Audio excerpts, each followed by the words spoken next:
तो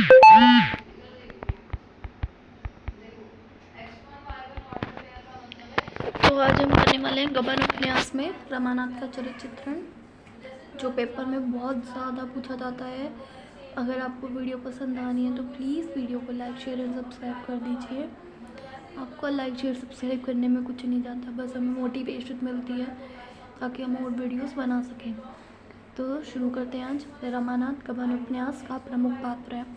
उपन्यास का नायक होने के साथ साथ वह वर्तमान युग के युवा वर्ग का प्रतिनिधि है, जिसके माध्यम से उपन्यासकार ने युवा वर्ग के चरित्र को चित्रित किया है। रमानाथ एक ऐसा नायक है जिसमें कुछ अच्छाई है तो कुछ मानवजनित से दुर्बलताएं भी हैं।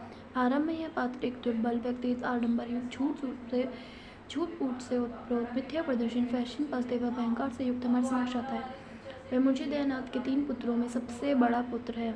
उसका व्यक्तित्व आकर्षक है। जालपा उसकी पत्नी है जो उसके आकर्षक व्यक्तित्व से प्रभावित है। स्वभाव से रमानाथ आलसी दायित्वहीन है। उसका ध्यान ठाट बाट घूमने फिरने की ओर अधिक है। दफ्तर में उसकी स्थिति चतुर्थ श्रेणी कर्मचारी की है। बिंदुवार रमानाथ के चरित्र की विशेषता निम्नानुसार है। अकर्मण्य और आवारा युवक। कथानक के प्रारंभ में रमानाथ एक अकर्मण्य और आवारा युवक के रूप में पाठकों के समक्ष आता है। उसे अच्छे व फैशनेबल परिधान पहनने का बेहद शौक है। अपने आत्म प्रदर्शन की तृप्ति के लिए वह मित्रों से वस्त्र व अन्य वस्तुएं मांगकर अपनी अभिलाषा पूरी करता है। उसकी यही आडंबर प्रियता और विलासिता का शौक ही उसे जीवन में नए कष्टों में डाल देता है। उसकी अकर्मण्यता से उसके पिता बेहद परेशान है। युवा पुत्र पिता का बायां हाथ होता है। यही उपेक्षा मुंशीदयानाथ रमानाथ से रखते हैं कि होकर वह अपना दायित्व बोझ संभाले, किंतु रमानाथ उनकी उम्मीदों पर खरा नहीं उतरता। निर्बल चरित्र। रमानाथ का लापरवाह पूर्ण व्यक्तित्व उसके चरित्र को निर्बल बनाता है। बड़ा बेटा होने के नाते घर के प्रति उसकी कुछ जिम्मेदारियां हैं, किंतु अपने मिथ्या प्रदर्शन डींगे हाँकने की प्रवृत्ति के चलते वह घर में अपने सम्मान को खो चुका है। यहाँ तक कि पत्नी द्वारा उसके विवाह करने के प्रस्ताव को भी दयानाथ यह कहकर ठुकरा देते हैं कि जो आदमी अपने पेट की फिक्र नहीं कर सकता उसका विवाह करना मुझे तो अधर्म सा मालूम होता है। संकोची प्रवृत्ति। रमानाथ सदैव अपनी मिस्टेक हो गई संकोची प्रवृत्ति के कारण ही अनेक संकटों में पड़ता है। उसकी सबसे बड़ी कमजोरी ही यही है कि वह अपने मन की बात निकट से निकट व्यक्ति को भी नहीं बताता। यह तक घर के आर्थिक हालात में संकोचवश अपनी पत्नी जालपा से भी नहीं कह पाता। इसी का परिणाम है कि वह गबन जैसी घटना को अंजाम दे बैठता है।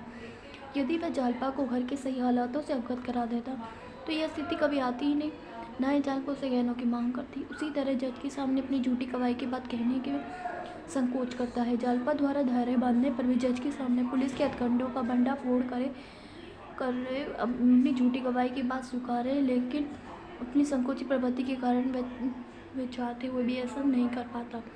कायरता। रमानाथ वही उजलों को आमंत्रण देकर वह उनका सामना करने के बजाय उनके सामने घुटने टेक बैठता है। मुसीबतों से भागना उसका स्वभाव है। पहले वह जालपा के सामने घर के सच्चे हालात रखने से भागता है, फिर जालपा की खुशी के लिए गहने उधार लेकर मुसीबत को न्योता देता है। उसे बचने के लिए रतन के जेवर दांव पर लगाता है, सरकारी पैसों का गबन करता है और इन हालातों का सामना करने के बजाय भागकर कलकत्ता चला जाता है। वहाँ पुलिस से बचने के चक्कर में वह छोटी गवाही दे बैठता है। तब जालपा उसकी कायरता पर उसे धिक्कारती है। इस तरह रमानाथ तमाम उम्र अपनी कायरता का शिकार बना रहा। विलासोन्मुखी युवावस्था से रमानाथ सैर सपाटे खेल कूद एवं फैशन परस्ती में ही लगा रहा। दोस्तों से उधार कपड़े लेकर पहनना, उनकी गाड़ी में घूमना, लोगों पर इन विलासी वस्तुओं से अपना झूठा आरोप जमाना, यह सब उसके स्वभाव में शामिल है। घर के दायित्वों के प्रति गैर जिम्मेदारी का भाव उसके पिता दयानाथ को बहुत खलता था। उसकी यही प्रवृत्ति उसकी बर्बादी का कारण बनती है। जीवन के झंझावातों में उलझकर जब उसकी किस्मत उसे कलकत्ता ले गई, वहाँ भी वह चाय की दुकान के चलते ही फिर उसी दिशा में बढ़ गया। जौहरा से उसका संबंध इसी कारण जुड़ता है। उसे जब भी मिलता वह विलासिता के समंदर में डुबकी लगाता रहता। अनन्य प्रेमी। प्रत्येक व्यक्ति में जीवन की तमाम बुराइयों के साथ साथ कुछ अच्छाइयाँ भी होती हैं। निसंदेह रमानाथ स्वांगी एवं काय पुरुष है। मिथ्या आडंबर प्रदर्शन आत्मदर्शन उसकी कमजोरी है, किंतु वह अपने दाम्पत्य को लेकर सदैव गंभीर रहा। जालपा के प्रति अनुराग ही था जो वह सराफे से आभूषण उधार ले आया। वह जालपा से सच्चा प्रेम करता है, इसलिए उसकी प्रत्येक इच्छा पूरी करना चाहता था। उसे दुखी नहीं देखना चाहता था। उसकी माँ ने कहा था कि गले में विवाह का जुआ पड़ जाए तो सब ठीक हो जाएगा, जो एक बार तो रमानाथ के बारे में सच ही बात होती है कि विवाह के पश्चात रमानाथ को दायित्व बोध होता है और वह नौकरी करता है। यद्यपि छोटे पद पर नौकरी करना उसे पसंद नहीं है, किंतु वह जालपा के लिए कुछ करना चाहता है और उसे खुश रखना चाहता है। उपरोक्त विवेचना से स्पष्ट है कि रमानाथ कथानक का नायक अवश्य है, परंतु उसके व्यक्तित्व का कोई निजत्व नहीं है। उसमें एक नायक के उज्ज्वल पक्ष को साबित करने के कोई गुण नहीं है। वह दुर्बल चरित्र का व्यक्तित्व है। उसका जीवन सदैव सत असत के द्वंद्व में उलझा रहा है। वह परिस्थितियों से हारे हुए युवक के पुरुष में हमारे सामने आता है, जो जीवन में कभी भी ठोस निर्णय नहीं ले पाता तथा निरंतर पतन के गर्त में गिरता चला जाता है। अंत में जीवन की सही दिशा हेतु उसे अपनी पत्नी जालपा का सहयोग लेना पड़ता है। वस्तुतः रमानाथ तो एक प्रतीक है युवा समाज का। उसके माध्यम से उपन्यासकार ने आम भारतीय युवा की वस्तुस्थिति को समाज के समक्ष रखा है।